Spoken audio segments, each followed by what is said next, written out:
This is episode 144 of the Super Parent Syndrome, where we help parents parent themselves. We're going to be talking about Tiger Woods, so let's get started. In fact, let's get started. So here's the thing. Tiger, this weekend, came from behind to win the Masters. If you have not heard about this, you have probably been too busy or living under a rock. I have no idea. But here's the thing. There is a lesson to be had with understanding that Tiger won the Masters. Now, what does that mean? I like to think about the fact of that this guy has made a huge comeback. In fact, it was like something like 11 or 13 years or something like that since his last Masters win. His life completely imploded. He was found to be a sex addict. He got a divorce. He lost all his sponsorships. His life completely exploded. And now, we're going to just say 11 years later, he finds himself back at the top. Such a comeback. Now, there are some people that are still talking about all the crazy stuff that he had done, but most people are actually rooting for this guy. They're cheering him on, and they're like, yes, the greatest of all time is back. Because first of all, everyone loves a comeback. Everyone loves it. And the majority of facts just love the fact that he fell and came back. Because here's the thing. What I want you to learn from this, sorry, there is a train that goes by my office.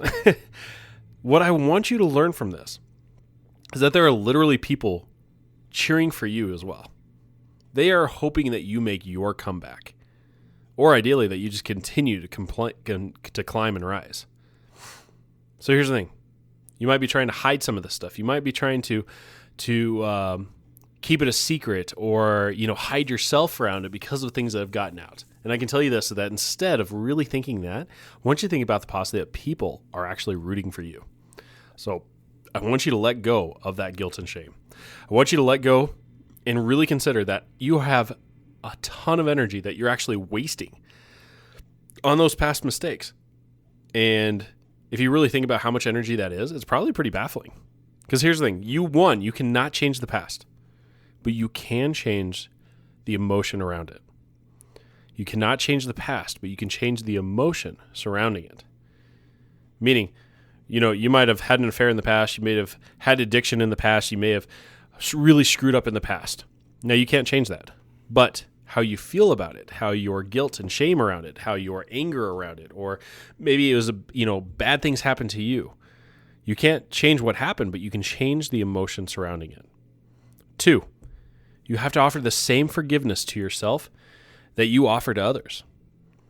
If somebody else has messed up, and believe me, everybody has, think about how you think about other people. It might be you might know somebody that has had an affair in your town. And if you if you had one yourself, you might be looking and be like, oh yeah, it's not a big deal. Or I don't really think about that. Or I don't just, have them wear the scarlet letter across their chest everywhere I see them. They're just a normal human being. Well, guess what? You are too. And you deserve that same forgiveness that you've given others to yourself.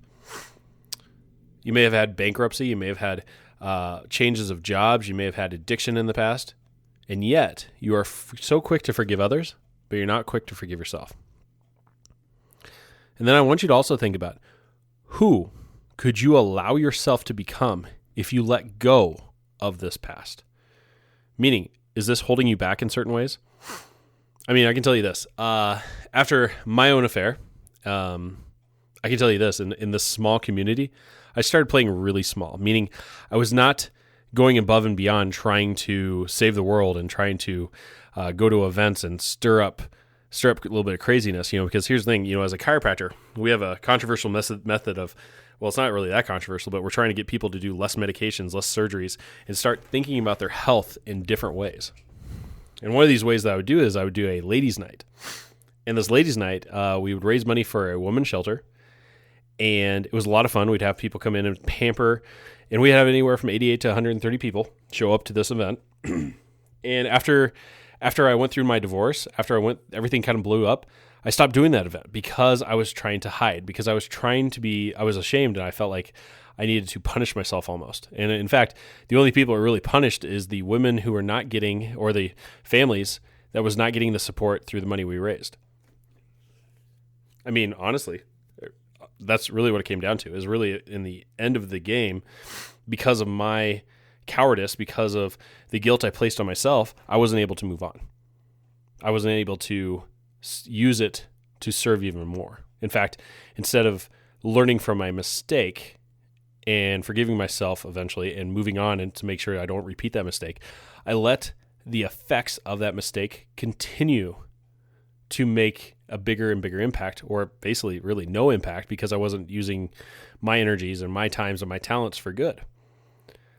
So here's the thing. If you can let go of whatever you've done in the past, imagine who you could become. Who could you inspire? Who could you help? Who could you do more with if you could just let go of that? And I'm sure you have examples of other people who have done that. And to look to them and say, like, you know what? They've done it. They've moved on. So can I. And there's a lot of heavy, heavy shit out there, folks. I mean, there's abuse, there's bankruptcy, there's things that just absolutely torment us and embarrass us. And I can tell you this, I'm not the only one who's laid in bed and thought about something I said 12 years ago, or a friendship from high school, or something like that, where I'm just like, oh, why did I do that? Why did I say that? I'm not alone. But I can tell you this, probably nobody else is thinking about it.